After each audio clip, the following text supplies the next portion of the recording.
Salve, galera! Tudo bem com vocês? Aqui é o professor Wagner, professor de Geografia da Espinha Educacional, e hoje faremos uma revisão para a prova do segundo bimestre. É isso mesmo, pessoal. Na aula de hoje, a gente só vai lembrar alguns assuntos que cairão na prova da próxima semana. Tranquilo? Então é fundamental que vocês vejam o vídeo até o final.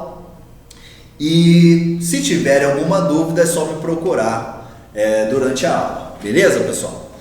Bom, para não demorar muito, eu vou diretamente nas questões que vão cair na prova, tá? E uma delas, a primeira questão, vai falar sobre a exploração econômica do nosso território. Galera, Portugal começou a explorar economicamente o território brasileiro através do quê? Da extração do pau-brasil, da exploração do pau-brasil, tá? Foi a primeira atividade econômica na colônia. Tranquilo, pessoal? Esse assunto está no capítulo 5, na página 66. Então, quando Portugal viu que o Brasil tinha um potencial para extrair madeira, né, justamente para tirar aquela tinta que existe dentro do pau-brasil, então começou aí uma exploração econômica e também a formação do território brasileiro. Beleza, pessoal? Agora eu quero destacar um ponto da segunda questão. Vamos lá. A população indígena, antes da chegada dos europeus, era algo em torno de 3 milhões de indígenas. Capítulo 9, página 140. Ou seja, quando os europeus chegaram no nosso território, já existiam 3 milhões de habitantes, 3 milhões de indígenas. E eu quero fazer um destaque aqui. Essa população era dividida em várias tribos, né? Então, quando Portugal chegou aqui, já existiam sociedades consolidadas no território brasileiro, não era um monte de selvagem como eles falavam. Tá bom, pessoal? Então, se tiver alguma questão falando assim, fala o número aproximado da população indígena antes da chegada dos portugueses. Vocês já sabem que era em torno de 3 milhões de indígenas. Tranquilo? Vamos para a terceira questão, que basicamente é uma continuação, tá, desse tema aqui da população indígena. Galera, o que ocorreu com essa população depois da chegada dos portugueses e principalmente da exploração econômica? Perseguição, prisão e escravização, tá? Muita gente não fala nisso, mas antes da escravidão da população negra existiu a escravidão da população indígena, e que foi um processo também horrível para essa população indígena, porque aqueles que não se adequavam, o que acontecia? Morriam, né? Então, além dessa escravização, né, que provocava a morte de muitos indígenas, também muitos índios morriam por conta das doenças que vieram com os portugueses. Beleza, pessoal? Então, se perguntar assim, o que ocorreu com a população indígena depois da chegada dos portugueses, vocês já sabem que foi perseguição, prisão e escravização, né? E isso vai acarretar na morte de milhares de índios nesse período. Tá bom, galera? Bom, o assunto ele é tão pesado que a pessoa até fica um pouco esgotada, né? Mas foi o que aconteceu na história do nosso país e a gente tem que falar. Já no capítulo 10, tá, que fala sobre as migrações, vai falar um pouco aí da chegada da população negra, né? Então eu coloquei um pequeno trecho aqui do livro para falar um pouco sobre isso. A escravidão da população negra no Brasil começou na segunda metade do século XVI para trabalhar nas lavouras de cana, de açúcar. Então houve, né, o processo de exploração do pau-brasil, a escravização da população indígena, a redução dessa população. O que acontece aí? Falta mão de obra.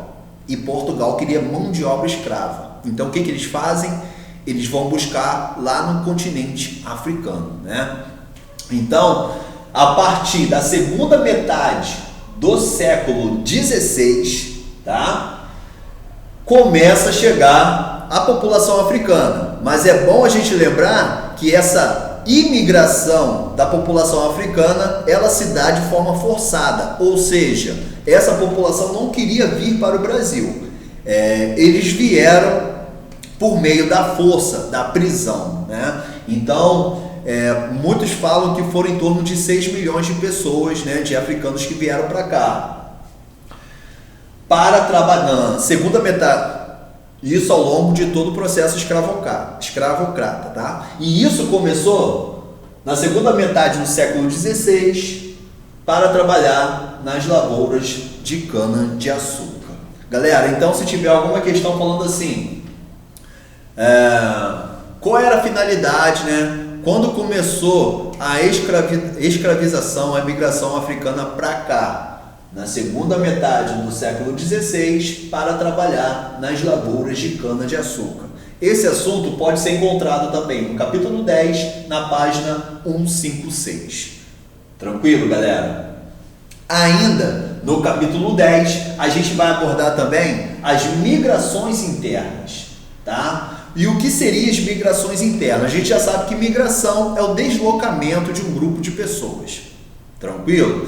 E migração interna é o deslocamento do grupo de pessoas, mas dentro do território nacional, né? As migrações externas são aquelas que ocorrem entre os países. Já a migração interna, que é o que eu vou pedir para vocês na prova, é aquela migração, é aquele deslocamento de pessoas que ocorrem dentro de um mesmo território. Valeu? Se vocês quiserem saber um pouco mais desse assunto, basta olhar a página 161.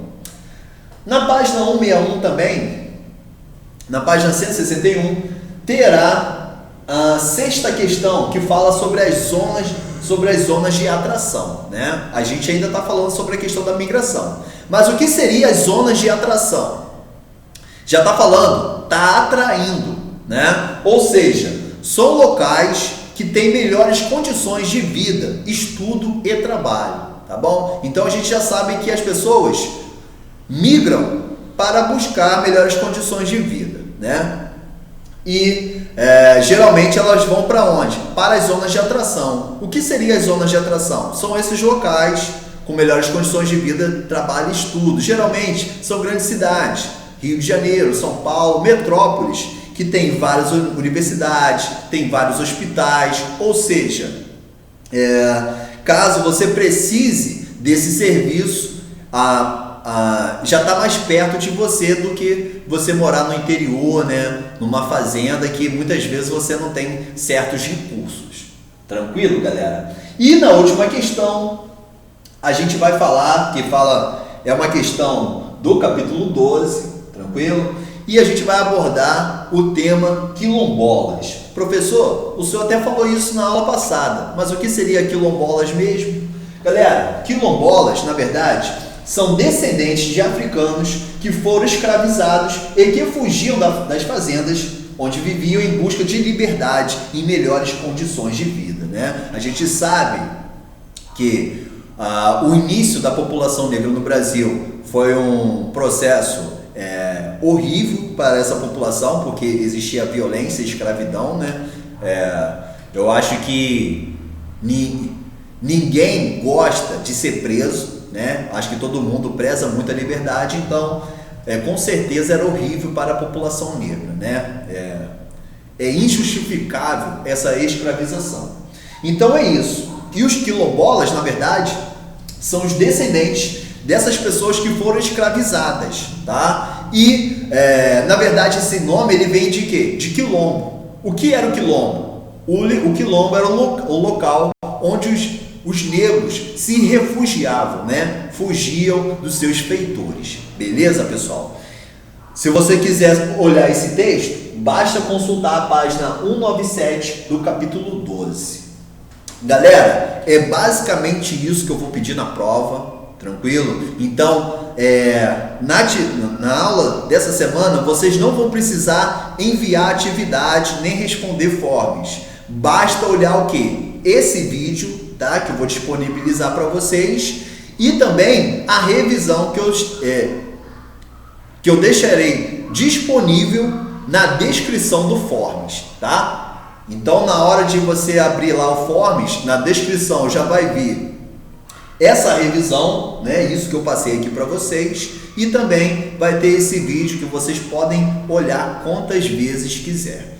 Tá bom, pessoal? Bons estudos, obrigado por realizar as atividades que eu tenho passado até então, e é isso. Qualquer coisa pode me procurar, eu sempre estarei disponível para auxiliar vocês. Valeu, galera? Um grande abraço e tudo de bom. Valeu! E use a máscara, hein? É muito importante.